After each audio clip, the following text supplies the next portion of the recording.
We have a special treat for you guys here today on the Kurz Wind podcast, episode 14 with Exxon Mobil, the great company Exxon Mobil. I cannot believe that they've actually agreed to come on to this show. On it today, we have Jack Smodic and Mike Blumenfeld.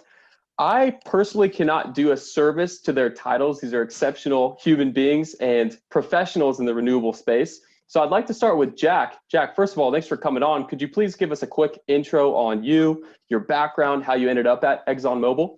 Yeah, absolutely. Thanks for having us, Dan. I've been with Exxon Mobil about 5 years. Went to University of Tennessee, grew up in Nashville, Tennessee. After studying industrial engineering, I decided, hey, let's move to Houston. I got up into the upstream oil and gas side of it. That was not anything I'd ever even thought of doing with a company called Schlumberger. Oil and gas is not big at University of Tennessee or even in that part of the country. And so my family friends were like, you're going to Houston to do what? Anyway, did that for a couple of years and I had an opportunity to move over to Exxon Mobil, and I jumped at the opportunity and ended up doing kind of a industrial field sales engineer. So I called on like power plants, pulp and paper, general manufacturing, construction, basically selling lubricants. And I did that for 4 years. You're really managing the distributor relationships, working through our customer issues, solving problems, things of that nature. And then about a year and a half ago, took over for Gary Hennigan, who who's been in the wind space for a long time, did an excellent job. And they basically said, hey, you get to now do the wind portfolio. So that's how I ended up being in the national account sales executive. So I manage a lot of our big customer relationships across the U.S.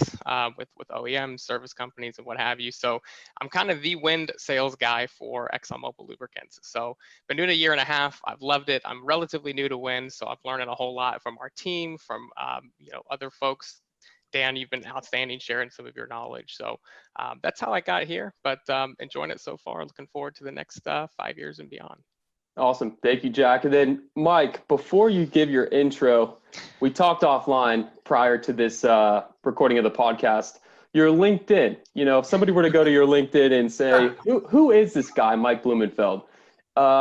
Could you please just share with us, first of all, what is your title on LinkedIn? But then also, what is your actual title at Exxon Mobil and your background?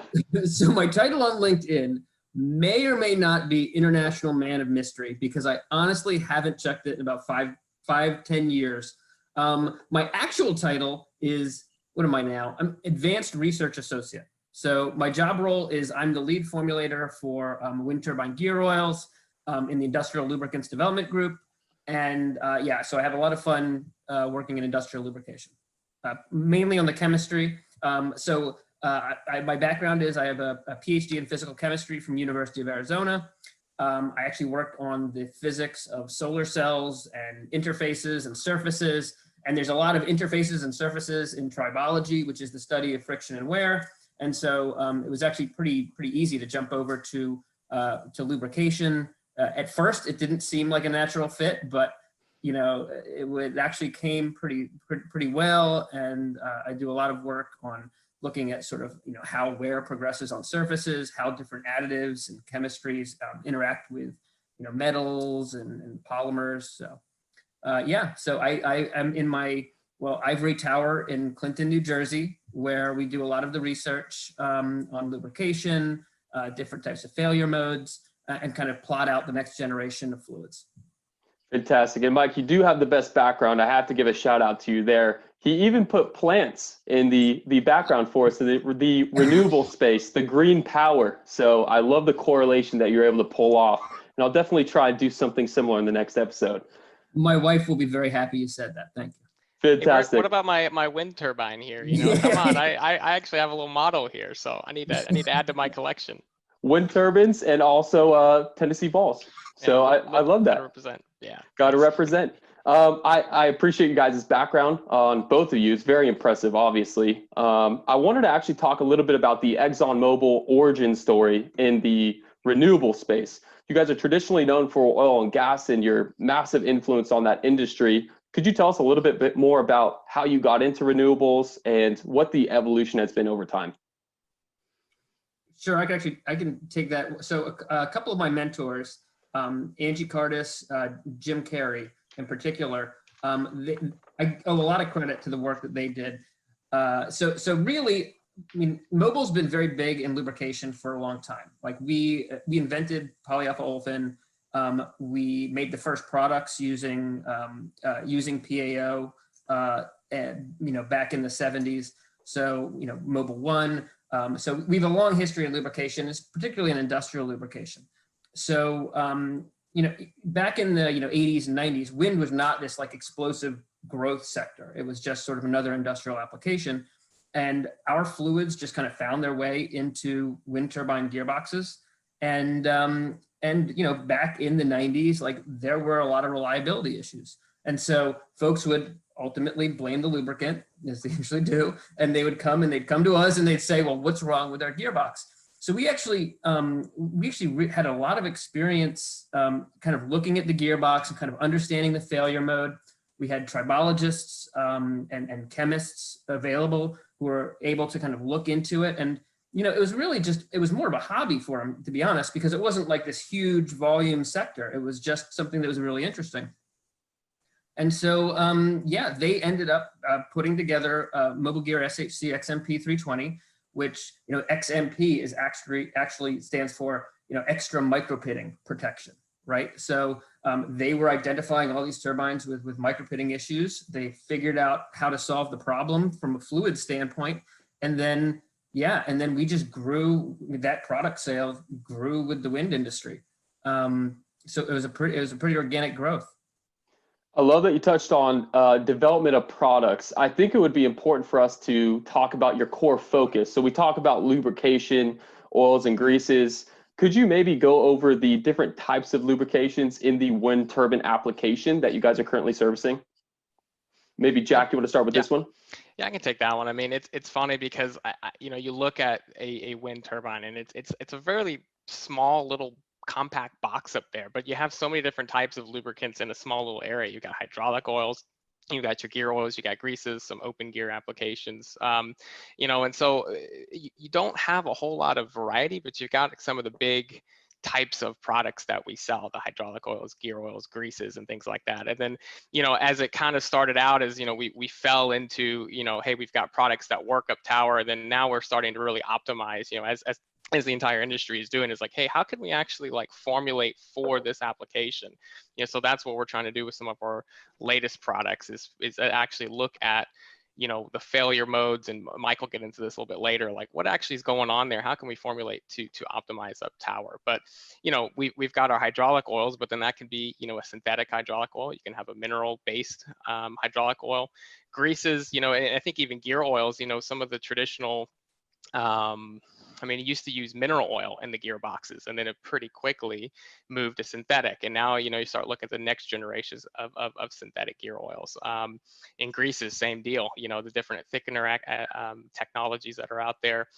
What kind of base oil, what kind of NLGI grades, what is actually being done? What is the lubrication regime up tower for those very specific applications? So that's the stuff that Mike gets to dig into, Mike and his team, really looking at what the future is for these applications. But overall, you've got a very, not a lot of different types of products, but there's a lot of nuance to some of those products, if that makes sense.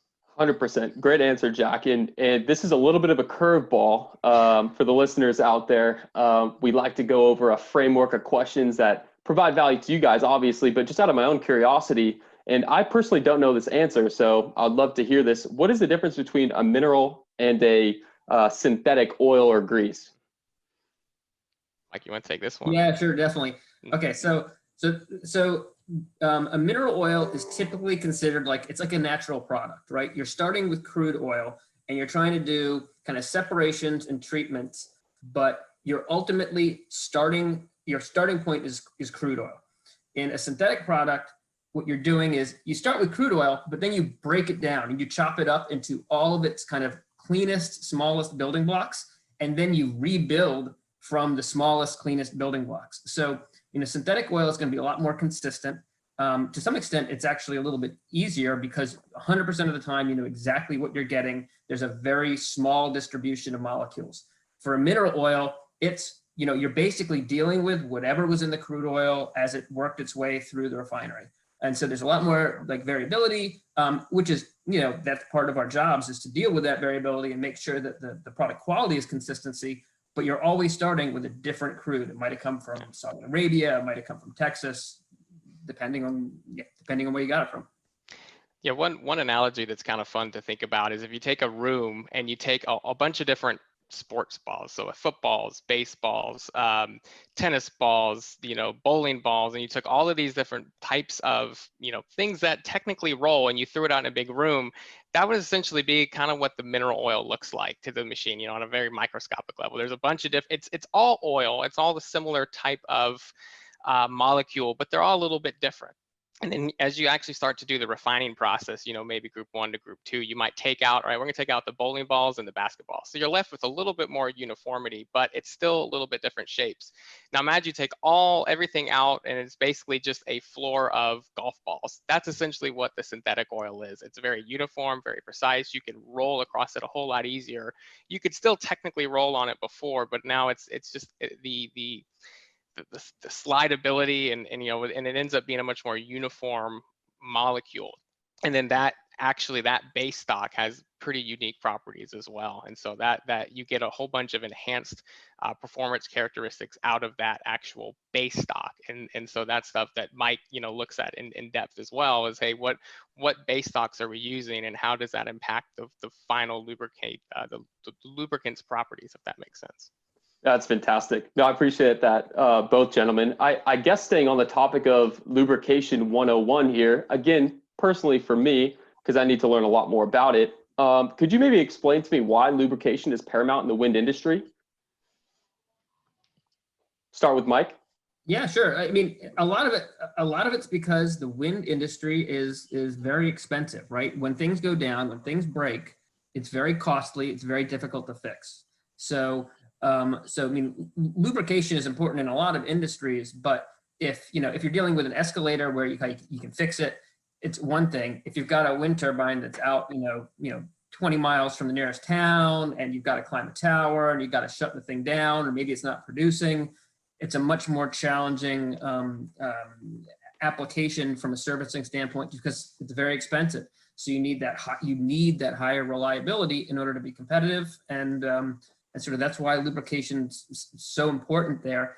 The other aspect of it, just from a technical standpoint, the loads are astronomical, right? Like in a wind turbine, the amount of torque that you've got on the turbine in the gearbox is, I mean, you put it next to any race car engine, and it's orders of magnitude higher in terms of the torques that are there. So you're really stressing the fluids, the metals, just about everything is being stressed in a turbine. Fantastic answer. That'll actually dovetail perfectly into the next answer. You just talked about the difficulty of the wind application, torque being magnitudes higher than racing cars. I guess what properties make up a good gear oil lubricant? How do you identify? And Jack, you talked a little bit about mineral versus synthetic oils and the differences there and the precision in that synthetic oil. But what properties actually break down and make a solid gear oil? Mike, you're the formulator. I'm gonna let you swing away at this one. It's tough. Yeah, no problem. So there's a lot of different properties that go on when you're putting together a gear oil, right? So and every customer has sort of a different prioritization. So a lot of what we do is trying to make sure that we have a balanced performance of all the different features that any customer could want or might need. So you might need, for example, low temperature properties are very important. You particularly if you're working in northern climates. Air release, foam and air release is a very important property, right? You want to avoid turbine shutdowns. You want to make sure that you have good flow rates in the system. Wear protection is kind of table stakes, right? You need to make sure you are keeping the gears, bearings, surfaces, intact. That you've got the reliability, which is ultimately why the gear oil's there. You also need things like water handling capability and contamination handling capability, so that you don't you're not interfering with all the other properties of the oil. You need it to last long, so you need antioxidancy. So they're really, I mean, you need rust and rust protection. You need yellow metal, so copper. You need to be able to be compatible with copper and not do any damage there. So there's a lot of these different properties that have to be optimized, but you're really only as strong as your weakest link in this sense. And so you're having to prepare for every kind of eventuality, because the gear oil is designed to some extent to take up some of the slack in the mechanical system, and making sure that, okay, small misalignments aren't going to be the end of the world, because the oil takes up and kind of protects when loads are extremely high. Great insight there. And I guess that leads me to my next question. And there might not be a right answer here, but are there any properties that are more important from a gear oil standpoint than others? That's sort of our number one philosophy, right? It's balanced performance. You're only as strong as your weakest link. So you've got to make sure, and all of these performance dimensions, they all interact with one another. So you can't just tinker with one independently without breaking all the others to some extent. So the real challenge is making sure that you don't have those weak links in the system, and then everybody can really operate well. Good insight again. Go ahead, Jack. Yeah, and it's really it's like a chess match trying to optimize all these different things, and it's really the way that we formulate things. It's you know, you can hone in on one property. I mean, we could say, hey, we just want to have the best oxidation stability possible so that the oil doesn't break down. But then, you know, you might sacrifice on something else, which, you know, ends up being, you know, a pretty important property. I don't know, you know, if you're focusing on that, maybe you're not as good at water release or something, and then, you know, then your oil is just no good. And so, you know, really trying to optimize the performance for the application. Again, this is where, you know, we're excited about, you know, some of these are newer products, because we actually took a look at, hey, how can we actually optimize for what is going on up tower in a variety of different, you know, climates, you know, because, you know, we're a global company, you know, we sell into turbines around the world, you know, around the globe. So, you know, we really are trying to focus in on that. But it sounds kind of like a cop-out answer to say, hey, everything's important, right? You know, but really so much of the properties come from the base stock itself, which is fantastic. So there's a lot of fundamental differences between the mineral and then the base stock, mineral and synthetic base stocks. But, you know, then it's trying to find the right additives, and it's trying to find, you know, the right concentrations of the different base stocks. And so it ends up being like, it's not, you know, it's almost like, you know, you need to get these big supercomputers. I don't know what they have up in New Jersey, but, you know, you get these big supercomputers running these calculations and then trying it, you know. So it really, there's a lot of work that goes into formulating a brand new product. I mean, it's one thing to just buy base stock, throw in some additives and call it a day. But, you know, we really look at, you know, what if we could start from the fundamental building blocks of the base stock, which is the biggest component of the lubricant, you know, what does that look like? And then what do we need to add in? And, you know, then really start thinking about, okay, well, what trends are we seeing in the industry? You know, the gearboxes are getting smaller, you need more output, you know, and then, you know, these really the size that these turbines have grown to are just unbelievable, you know. So what's going to be the next, you know, size? What are the next gearbox is going to look like? What do those lubrication regimes look like? So, you know, really trying to keep an eye on the prize for like the long-term future of, hey, what do these gear oils need to do? That's interesting that you put it that way, because in just thinking about the wind industry, it's constantly changing and evolving. And it sounds like as you're trying to maximize different properties within your oils, it's really just a huge juggling match. And if at any time you drop the ball on one particular property that you're trying to maximize for, something else could happen downstream that causes other effects in the gearbox. Yeah. Another curveball here, and I think we were going to talk about this down the road a little bit, but I'd rather ask now, as these gearboxes change in their size, their functionality, different manufacturers are putting out different styles of turbines. I'm thinking offshore, these massive output turbines. I think GE put out their Haliade X, which is a 10 or 11 megawatt turbine in just one tower, which is completely crazy to me. How do you guys adjust to those trends so quickly from like a property standpoint in these different gear oils? So we do have really good relationships with a lot of the turbine manufacturers and OEMs. So we do have basically a network of technical folks whose entire job is to figure out what's coming down the pipe before it gets there. And I think we're getting even better at that more recently, because we're starting to understand, we're starting to I want to say co-design products in some cases where we're working with a particular OEM or you know, turbine manufacturer, and as they're developing and designing the turbine, we're designing the fluid so that it's not just, oh, here's the turbine, what's the best fluid for it? It's no, these two things were designed together, they work well together, and they're designed to go together. Yeah. Very good. Jack, anything to add to that? Well, then you start looking at, what are all the components in the turbine? It's one thing, if you can get forever life on your gearbox, which would be fantastic, right? But then, your hydraulic system still only lasts, 6 months or whatever. Then it's like you're still having to go up tower, you're still having to service it, So we're looking at not just, okay, well, how do we, protect the gearbox, which is a big focus sector, but then it's also like, hey, there's greases. Greases can be a huge problem solver. So we've worked with OEMs on, hey, what kind of grease would work best? What kind of problems are you seeing, and can we fix them?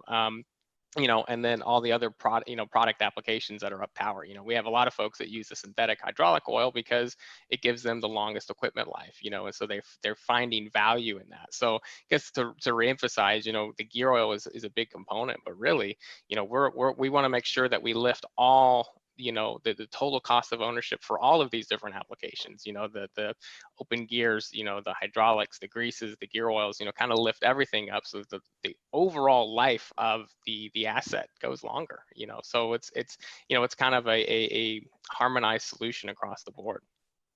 Absolutely. And I like how you talked about protecting the gearbox. To me, it's protecting a lot of those expensive assets, those different main components up tower, in which you guys are very critical in doing with your product line. Offline, we talked a little bit about, in order of priority or focus, I guess, the main failure modes. So those different failure modes you're trying to protect against, at least as it comes to oils and greases. The first that you put on the list was cleanliness. Could you maybe talk about why that's number one on the list? And then also, at what level do you basically consider your oil or grease to be unclean? That's a really complicated question, but I love it. Okay, so it's great that folks are thinking about cleanliness and really kind of diving in there. So bearings in particular are very, very sensitive to any kind of contamination or any kind of small particles that are in the oil. There's and water too, right? So any kind of water and hard particle contamination, really bad for bearings. And bearings are one of those kind of, those points in the turbine, especially in the gearbox, where they had a lot of failure issues. So there's a big push to get as clean, dry oil as possible.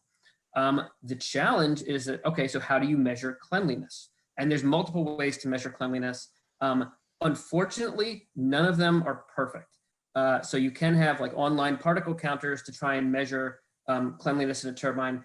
The challenge with those is that a lot of times they pick up things like air bubbles and even antifoam as particles, as hard particles. And air bubbles and antifoam aren't going to damage your gear surfaces or your bearings. So there's, to some extent, they're ghosts, right? They look like they're dangerous, but they're not.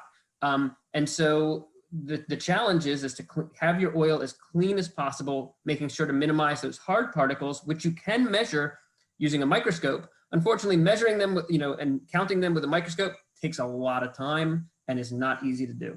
So you're kind of, it's that trade-off of, am I using my online particle counter and getting sort of what is the upper limit of particles that could be in there, knowing that a lot of them aren't going to be actually dangerous?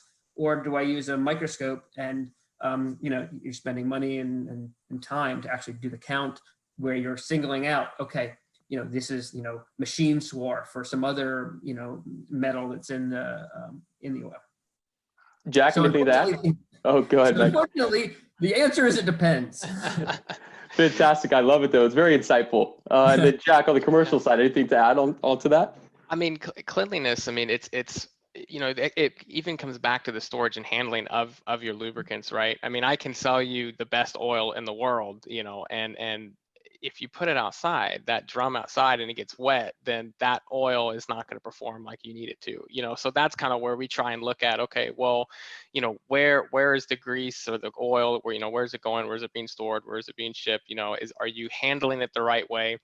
And then really you start looking at the equipment and the reliability of the asset. Dirt and contamination, I mean, that's one of the biggest threats in not just for the wind sector, but across industrial lubricants. I mean, that's something that we preach. Hey, keep your oil clean and dry, and it's going to do what it needs to do. Our oil, the Mobil SHC Gear 320 WT, it's got a 10-year warranty, but you have to take care of the asset and the equipment so that the oil can perform. If it gets dirty, I don't care what kind of oil you have in there, it's not going to work as well. So that's really what we try and look at from a commercial standpoint, is educating. Like, hey, if you've got questions, like if something doesn't seem right, if the oil analysis reports that you're doing, you've got questions on it, like, hey, give us a call, we'll come take a look, get you some support. We have our own lab that we could run samples and analysis through, so to kind of give you a double check. But really, we're trying to be more of a solutions provider. I mean, we look at it that way. I mean, so yes, we can dig into and understand more about, the particles. Are they phantom? Are they real? But really what we're trying to work towards is, hey, making sure that you feel confident that your asset's working correctly. And so that kind of starts everywhere from having the product available, getting it to your site in a timely manner, all the way to, hey, it's in the machine, it's been there, but hey, we've got some questions. So it's kind of the whole gamut of support there. So that's really what we're trying to look at. But really, contamination control, we do trainings on that, why it's important, and it's really funny when you start looking at the size of the clearance in the bearings versus what a particle can look like. And it's just like, man, you're throwing like these, what the bearings see is these huge particles, but like, we can't even see it with the naked eye. I mean, I think we can see like 40 microns across, and is like kind of what the human hair width is, but really, when we start actually getting into the oil analysis, I mean, we're looking at stuff that's 4, 9, and 14. We're gonna have to edit that one out, but anyway, it's at 4, 6, and 14, and that's smaller than what we can actually see, so when we do our oil analysis, I mean, it's 4, 6, and 14 microns across, but we can only see 40. So if you hold up your oil to the sky and into the light, and you think it's clean, it very well may not be. And so that's kind of stuff that Mike's looking at is, hey, what is the oil analysis actually looking like? And, what do the results look like with these machines, microscopes, and things like that? Wind turbines, I mean, they need the cleanliness, but they're actually pretty clean environments, all things considered, because they don't have somebody up there every day kind of, opening up a port and changing things around. So that, they're not interacting with much. Generally, the filtration is very, very, very good. So they are ultimately very clean systems most of the time. So I guess, is there anything that customers can do or different sites could do to make sure that their oil and grease is staying clean? Anything, and maybe Jack, we can start with you or Mike, whoever wants to field this first, but I guess common challenges that you see when you're talking to a site where they're like, hey, we're getting these readings in our online particle counters. It looks like there's real cleanliness issues here. Is there anything that they can look at internally, such as storage you had mentioned, or leaving it out in the rain, for instance, would be a poor idea, that maybe sites can consider implementing today to make sure they're preventing those downstream cleanliness issues that they might run into up tower?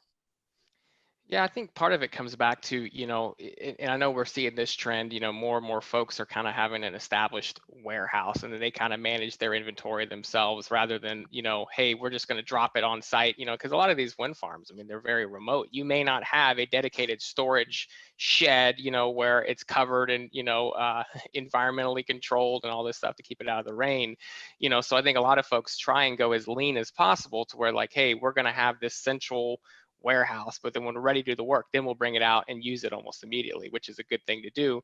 It reduces the amount of time that it's sitting out in the sun. I mean, dust, those drums have to breathe. I mean, they look sealed, but they actually have to breathe, otherwise they eventually explode. So they're going to suck in particles. So if they sit out too long, then they're going to get dirty or rust on top. But start looking at that. It's just, hey, how do you keep them out of the elements? But then also looking at, okay, what are you actually using to put the oils into the application? Are you taking one, bucket, one, oil safe container, filling up with, using it for gear oil, then turn around and using it for hydraulic oil? Like that's bad. Even if you dump it out and try and say, oh, I don't see anything, but I mean, remember, like, it doesn't take a whole lot to contaminate that product. So, really having dedicated pieces of containers to actually put the oil or the grease into the certain application, and some of those greases are a little bit different too, so it's some of those, if you have, one grease, you might have a Zerk and have it, tied to a certain grease gun color, and then get a different color for, your other types of applications. It's not as big a deal, if you've got like auto lubers or things like that, but there's different types of products, and not all of them can work in all the different applications, particularly the electric motor bearings. It's a very different type of grease than for your main bearing. So it's like, okay, you want to make sure that you're not cross-contaminating your lubricants there. Mike, anything to add? Yeah, I was just saying sampling is also another big issue, right? So if you are taking samples and sending them out for an oil analysis, and you're expecting to get particle count back, then you've really got to treat that like it's a, like it's a blood sample, right? You're not using, half a Coke bottle to put the oil in. You make sure you've got, real containers, real clean sample containers, and that you're using good hygiene when you're actually taking the sample. So, you're letting it run a little bit, letting the oil sample, drain a little bit, throwing that away, and then taking your sample after it's, run for a little bit, making sure you're taking it from a clean port, and that you're using, a good bottle. I want to talk next about, moving on beyond the cleanliness of the oil, the additive depletion. This is brand new to me. So Yep. This is very exciting for me to understand a little bit more in depth. Mike, we'll start with you. Could you talk to me about additive depletion? What is it? Why does it matter? Yeah, exactly. Well, and everybody's been doing it all along, right? So a lot of times folks will measure the additive elements in the oil, and they'll look for a decrease in additive elements. And I'll say that in the past, frankly, the gearbox was not lasting long enough in most cases that the oil was really pushed to its limits, right, in terms of a longevity. And with the improvements in gearbox reliability, we're starting to actually see that, okay, we're starting to understand, like, what are the real failure modes of a wind turbine gear oil. So, in general, the three things you got to watch out for any gear oil are contamination, additive depletion, and then oxidation. And the contamination piece, okay, like I said, it's getting pretty clean up there, right? The filtration's good. And then oxidation, it's not a terribly hot environment. Like, you're not running at 100 C in a wind turbine gearbox. It's typically like 50, 60 C. So even oxidation isn't that big of a player. What's really happening is you're actually seeing additive depletion in some of these in-service gear oils. So what that tells you is that okay, the additives are doing their job, and that you've got the contamination under control, you've got the reliability of the gearbox under control, and the base oils are being put together in such a way that they're really robust against the oxidation. So as we pushed out the life longer and longer and longer, we start to see, okay, additive depletion is something we have to actually think about and something we have to look at. And when you put together a gear oil, we're talking about like a dozen different components, and again, like, that's general classes of components. And then, even within those components, there's, often dozens of either isomers or different chemical terms of the different pieces. So understanding which additives are disappearing faster than others and which ones are critical. This is kind of that next frontier in pushing out, gear oil lifetime, and making sure that you're getting the most out of the gear oil. Jack, anything to add? Nothing exact. Mike covered most of it. I think to me, it's like we're always looking at, hey, how can we stave off, some of these the depletions, So we're really challenging conventional wisdom and looking at, like, hey, what are some things that maybe we typically haven't recommended, and saying, or haven't thought about doing before, and saying, hey, could we try this? Could we look at this and try and understand, like, now that we're kind of getting to, the higher end of life in these gear oils, it's like, all right, well, what's the next step? Evolution. If this is one of the main areas where it fails, like, then that's kind of the next problem to solve. And that's really what we're trying to do, is solve as many problems. And if we keep solving these problems, we'll get to that, that optimal, lubricant that, in that fill for life application, which would just be fantastic. But, we're just going to keep solving problems. I think that's pretty cool, especially with how young wind is. That the problem now, and correct me if I'm wrong, but if I'm understanding this correctly, is the gearboxes are lasting too long. It's almost, or at least longer than anticipated. So now you're having to redesign these oils for the longer life of the gearbox, which sounds like a challenge.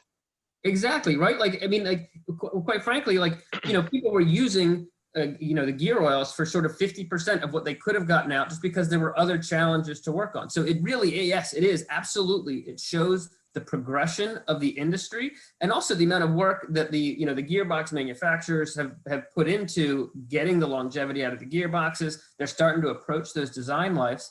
And now you can start to consider, well, what are the implications of a gearbox that's really lasting 20 years? Could you imagine an oil that you put in at the beginning and you take out at the end, and that's all there was to it? So we are starting to see some of those kind of interesting failure modes that we never anticipated we would get to see because the oil wasn't lasting that long. I mean, when you think about it, like Mobil Gear SHCX MP320 was designed for 5 years, right? Tops, and that was like the stretch life. And Mobil SHC Gear 320 WT, that one, guaranteed for 10 years. So yeah, again, we're starting to get more comfortable. We're getting the experience with the lubricant, and we're learning a lot more about it in the process. So I guess with the evolution of wind, perfect dovetail into the next question. And we've already hit on this a little bit, but I'd like to drill down a little bit deeper. As wind continues to mature as a energy producer, you're going to see that the competition, right? All these global manufacturers are trying to put out the best gearbox, the best price.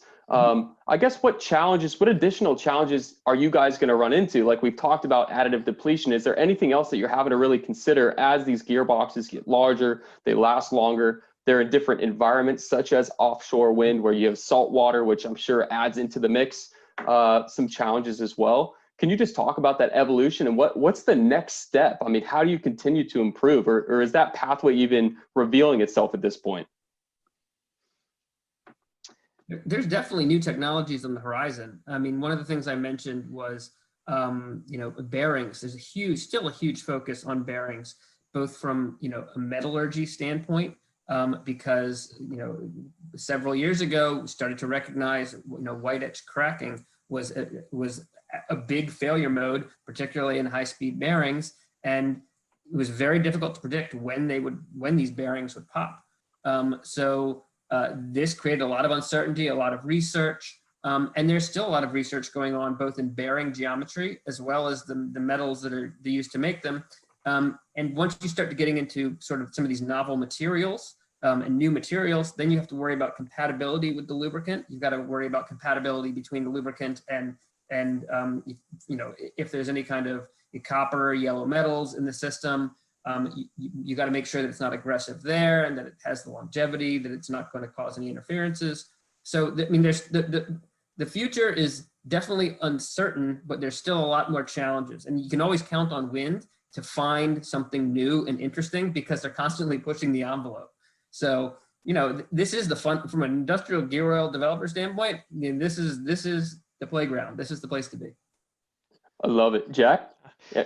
I mean, there's a ton of different trends. You can start looking at the actual, the turbines themselves, but then it's also some of the other components, the blades, because they all have to mesh together in with similar performance and life, and you can't focus in on one and neglect the other. So I think that's where we're starting to see these new, and I think it feels like an arms race, to be honest. Like the biggest turbine, the most bang for your buck, the fewest amount of space that gets occupied, and then offshore. I mean, that's going to be massive, here for the U.S. And so that's going to be really exciting, especially if it's like, hey, maybe there's not a gearbox offshore, if they're direct drive, like you still need some greases, so, okay, well, like make sure that our greases absolutely can work as long or better than they are today, so it's always looking at, what's coming up next. They're getting bigger. And in some ways, even onshore, are their gearboxes actually going to get bigger, or are we just going to make them smaller, more efficient, more powerful? And yet the lubricant's going to get beat up even more and more. And so we're trying to formulate for, what those next pieces of equipment are going to need from a lubrication standpoint, but at the end of the day, it's about, the total cost of ownership, with these things, and the better that we get at this, in formulating products and the maintenance and the life, I mean, the more cost effective it is to install new wind farms. I mean, you start trolling through some of the publications and news headlines. I mean, it's just like almost every day, it's like this farm, this deal, the power purchase agreements are getting done. Corporate, companies are really looking into this more and more. Even Exxon Mobil, I think there's like last year, I mean, we had 250 megawatts, contracted, so we're buying some of this renewable power, which is exciting. And then it's also, I'm interested in what battery technology is going to do, and then transmission, and you can build it, we can plop these wind turbines in a lot of spaces, but if you can't actually transmit the power, then what? Is it kind of, or is it too, cost prohibitive to actually transmit the power? So there's all kinds of different trends, and it's all like, it's pretty exciting, because it's still, I talk to some of these industry veterans, and they've been doing wind as long as I've been alive, and it's just, I don't tell them that because I make them feel bad, but it's exciting. It's fun to be what feels like on the precipice of some really, really great innovation. And the US is really, a huge market for this technology, especially offshore. It hasn't been tapped yet. And if you look at the map of the U.S., there's a lot of ocean that surrounds us. So, I'm excited to see what the next technological advances are. And each little discovery, we start looking at the Internet of Things and sensors and all this connected data. We love the data. We dig into it. Mike loves it. So we get into the data, and it's like really find these new insights, which before, it might have been much more of a time-based system, like, oh, we just change the oil every 3 years or 2 years. And that's kind of what we used to do with our cars, right? It was like, oh, every 5,000 miles, just change the oil. I mean, you can do that, but our oil was like, hey, dude, that oil can go 20,000 miles, and it's just like, oh, well, I just kind of always did it this way. And so we're really kind of at that point now where, no longer are we just changing on a certain frequency or, putting all of our faith in oil analysis. We're looking at, hey, how can we improve the oil analysis and actually decipher what is going on? So there's a lot of trends, and I'm excited to be a part of it and see what comes next. Mike, you called it wind a playground, which I thought was a very cool way of framing it. When I think of a playground, I mean, heck, I've got one about 500 feet to my left, behind me. I live in a little subdivision here. And, I like to go on the monkey bars, knock out some pull-ups. What is your equivalent of the monkey bars in wind as it stands as a playground for you? Like, what gets you most excited to get into the sandbox? I'm just still wishing I could do a pull-up at this point, man. Let's see. Blame COVID for that, right? So what am I excited about? Like, what's exciting about wind partly is that, I mean, the industry, it's really risk averse. So it's odd that it's a risk averse industry because, again, if something breaks, it's a very big deal. But each turbine is almost a little experiment, in and of itself, right? And I've seen some of these plots from wind farms where they show like all of their different turbines in terms of the power they're producing, and no two are alike, right? Yep. Like every one of them is different. Every one of them has a personality to it. And so trying to understand, well, what is it about these turbines that's making them a champ or one of like the poor performers in the farm?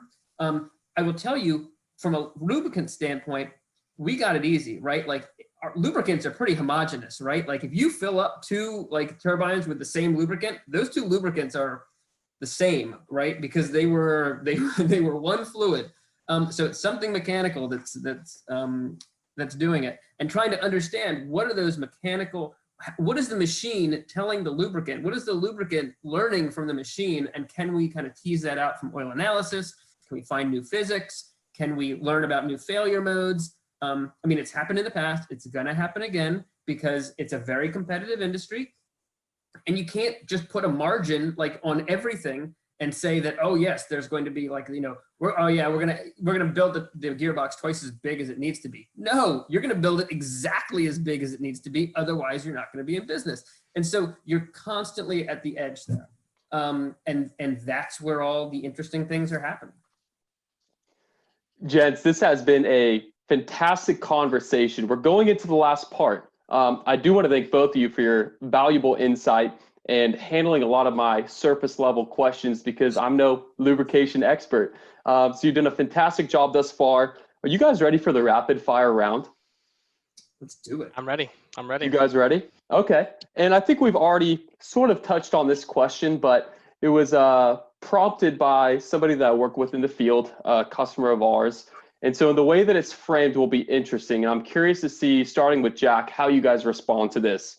Elon Musk, SpaceX, Tesla, the Boring Company, not a flamethrower, remember that. He wants to colonize Mars. What, from a lubrication standpoint, would be the equivalent of sending people to Mars in the wind turbine application? That's a fun one. That's a fun pressure. one. It's a fun one to dream about, and it'll be even better if we can get there. But I think it'll be something where I know I touched on Phil for Life, recently. I think that would be just fantastic. But also, like, it does everything we need it to do. We don't need to worry about, failure modes. It's a perfect lubricant. It doesn't fail, and you can't even tell it's there, in a lot of ways. Like it's not messy. It's not, you don't have to have all the mats on the floor there. I mean, it's just, you put it in and it's done, and then it works perfectly and flawless, and we can worry about other things. I guess that would be the dream there. Mr. Mike, let's hear it. When we do our job, you shouldn't be thinking about the lubricant, right? Like that is the dream, is where it's completely transparent and you put it in and it's done and you're happy. I mean, that's kind of what gets me up in the morning. It's what we think about every day over here in Clinton, New Jersey. Very cool. The next question is the hypothetical scenario we just laid out, is that even feasible? And I guess 30 seconds or less. Can we have a lubricant that you don't know what's there and it's a one-time fill? We'll start with Mike. No, job security. No, honestly, like that is, yes, we can do it temporarily, and then the machine's going to change, and then we're going to need a whole new lubricant, right? And that's the cycle, right? So the lubricant can't be static as long as the machines are changing, right? Okay. Because they need to work together. So the answer is, can you do it? Yes, but you can only do it. You're gonna have to do it again like a week later. It's like a snapshot in time, and every time we get something really, really good, the industry advances and changes, and we got to start all over. So it's job security for Mike there. We'll keep working on it. Right. There goes 2020. Yeah. Right, and Mike, you were speaking on behalf of your own opinion, right? Not that of Exactly. I will probably be fired after this podcast. No, we'll make sure that doesn't happen. By asking the next rapid fire question, I guess you would call this part 2. There's some chatter in the field that fine filters are removing oil additives, namely anti-foam additives. We'd like to put this to bed on the podcast. So this is like the official, this might go global and viral if you answer this. Is that the case? Absolutely. Anti-foam is the one additive in most gear oils that is designed to be insoluble. It is a very dilute emulsion. They are droplets. They can be removed by filtration systems, which is why you want to get the right amount of filtration, but just over filtering everything is not necessarily the answer. Very good. Jack, anything to add? He's got it. He's got it, the technical expert. Okay, the next one's a fun one. Again, I crowdsourced some of these questions. The Atlanta Falcons, they blew a 28-3 lead against the New England Patriots in Super Bowl 51. I don't know if any of you are Patriots fans. I apologize if so. Cam Newton is looking not very strong this year. Poor Belichick. Although I think we're going to have a separate podcast on, is he as great as people frame him to be? That's another conversation. But could you guys potentially share a huge customer win? This is where you can maybe plug some of the work that you've done. A huge customer win that actually tops the TB12 comeback in Super Bowl 51. I think for me, I know we had an instance where, we had a customer that was needing product. For me, it looked like we weren't going to be able to deliver on time for them to keep their maintenance going. But I mean, I was impressed when we put the call to arms. I mean, we were behind 28-3, and we threw a couple Hail Marys and got a little bit lucky, and we were ultimately able to work some logistic magic.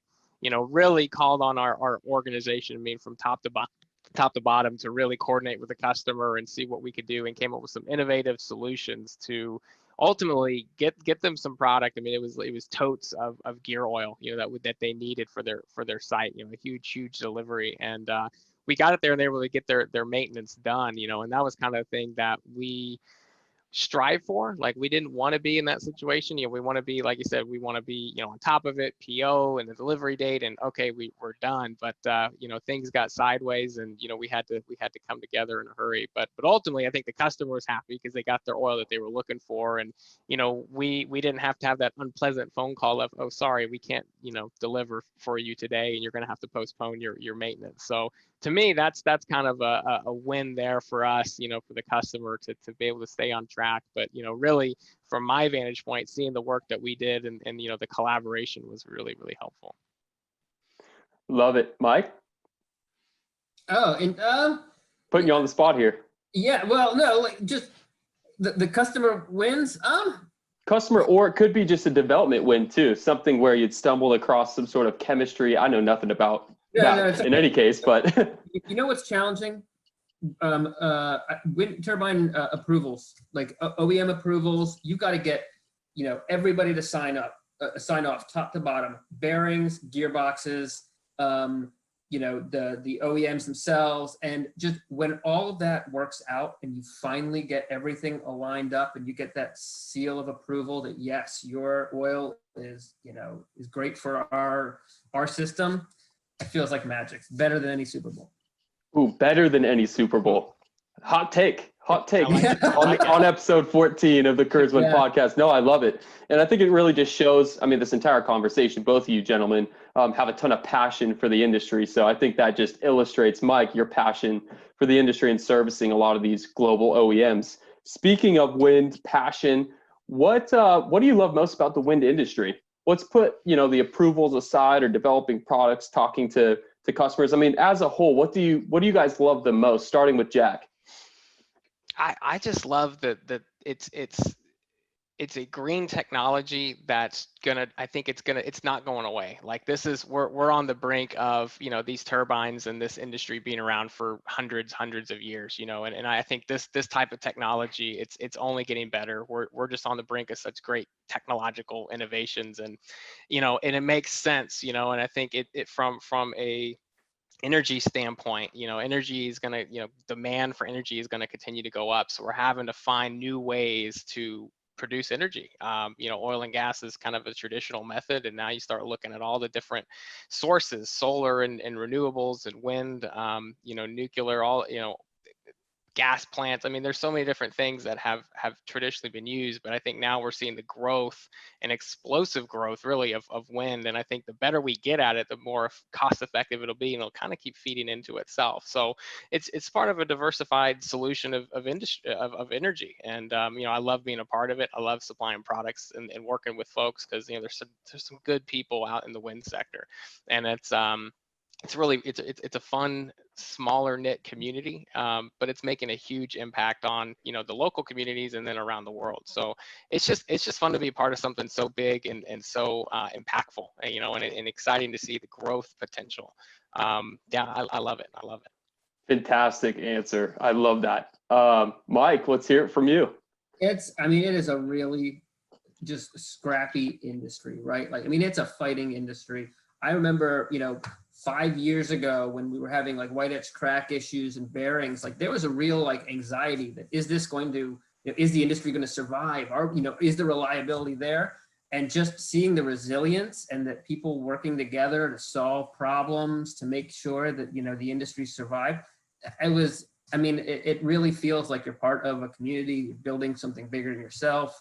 The people are awesome. It's the place to be.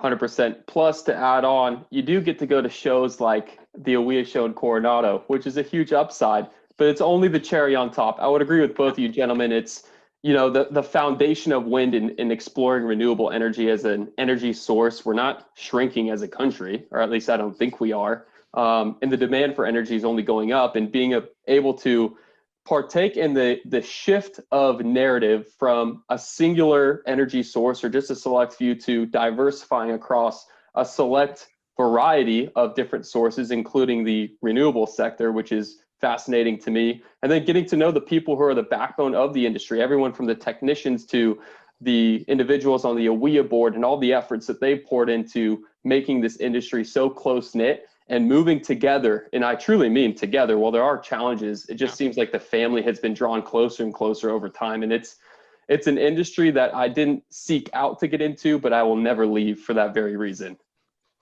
Yeah, I love hearing your perspective on it too. I mean, and there's different, and I think that's kind of the fun part. I'm coming in fairly new to the renewable side, but I know I'm standing on the shoulders of giants. And these people that have worked tirelessly in their careers to actually get it to where we are now. And bring offshore, power, wind power to the U.S. It's done elsewhere. Like, why can't we do it here? So like you said, we have the business network for offshore wind. I mean, there's all these different groups, and we're getting better and better at it. A lot of work has been done. So really exciting to see the hard work pay off. But really, we're just getting started too. Yep, and then the addition of battery storage as well. Some companies are really paving the way there. It's very exciting to see how this evolves over the next 10 years. I mean, looking back 10 years ago, it was primarily GE 1.5s, man, and those were the Cadillacs of the industry. Now GE's got their Cypress platform, their 5-megawatt onshore towers. You have the 11-megawatt offshore tower, Siemens Gamesa, Vestas. They're putting some massive offshore towers up all over the world, and then now America is starting to really latch on to that, looking at the Great Lakes, the East Coast, potentially on the West Coast as well. It'll be very cool, and hopefully we could do this together in 10 years to hop on another podcast and reminisce on this one. So Jets, 2 more questions for you. This one's simple. Again, a majority of these questions are crowdsourced, but this is for me to get a gauge on your personality and really your taste in music. Taylor Swift just released an album called Evermore.